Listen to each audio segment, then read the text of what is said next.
Praise the lord. నేను నా బైబిల్‌ని ఎలా చదువుతాను, ఏ విధంగా చదువుతాను, నేను ఈరోజు మీతో చెప్పాలనుకుంటున్నాను. నేనైతే నాకొచ్చిన ప్రేరేపణ బట్టి కొత్త నిబంధన అయితే స్టార్ట్ చేశాను. కొత్త నిబంధనలో కూడా రోజుకి 2 అధ్యాయాలు మాత్రమే నేను చదవాలని స్టార్ట్ చేశాను. నేను చదవటంతో పాటు ఒక బుక్ పెట్టి, ఆ బుక్‌లో నేను ఆ రోజులో 2 అధ్యాయాలు చదువుతాను కదా! రెండో అధ్యాయంలో ఏముందో ప్రతిదీ కీ పాయింట్ కింద ఒక కాన్సెప్ట్ లాగా అయితే రాసుకుంటున్నాను. చదివేటప్పుడు కూడా ఒక పీస్‌ఫుల్ ఎన్విరాన్మెంట్‌లో కూర్చొని పెద్దగా చదవడానికి, లౌడ్‌గా చదవడానికి ట్రై చేయండి. అలా చదవడం వల్ల మనకు చాలా యూజ్ అవుతది. ఇంకా అర్థమవుతది.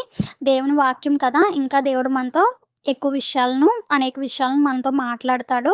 అలా చదవడం వల్ల కాన్సంట్రేషన్ కూడా మనకి బావుంటుంది.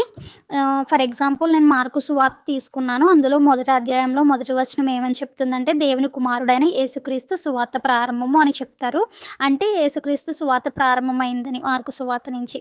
నెక్స్ట్ సెకండ్ వచనంలో ఇదిగో నా దూతను నీకు ముందుగా పంపుచున్నాను. అతడు నీ మార్గము సిద్ధపరచును. ఇక్కడ ఏంటి? ఇదొక ప్రవక్త అయిన యెషయా చేత రాయబడింది. ఇదొక ప్రవచనం. ఇదిగో నా దూతను నీకు ముందుగా పంపుచున్నాను. ఆ దూత ఎవరో మనకు తెలియదు.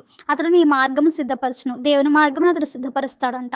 ప్రభు మార్గము సిద్ధపరచుడి, ఆయన త్రోవలు సరళం చేయడని అరణ్యంలో కేక వేయుచున్న ఒక శబ్దము అని ఒక శబ్దం. ఆ శబ్దం ఎవరిది? దూత శబ్దము. ఇదిగో నా దూతను ముందుగా, అంటే దేవుడే ఒక దూతను పంపుతాడు. ఆ దూత ఎవరు?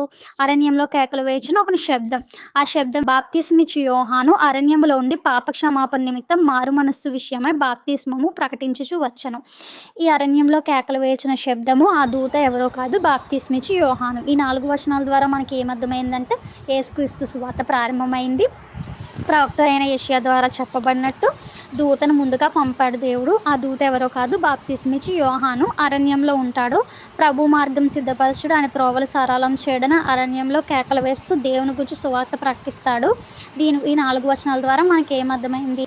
మనమే క్వశ్చన్స్ అనేవి ఫ్రేమ్ చేసుకుని మనమే డీప్గా అర్థం చేసుకోవడం వల్ల మనకి దేవుని వాక్యం అనేది మన హృదయంలో బాగా అనేది ఉంటుంది. దానివల్ల మనకు చాలా హెల్ప్ అవుతుంది. మన ఆత్మీయంగా కూడా ఎదగలుగుతాము.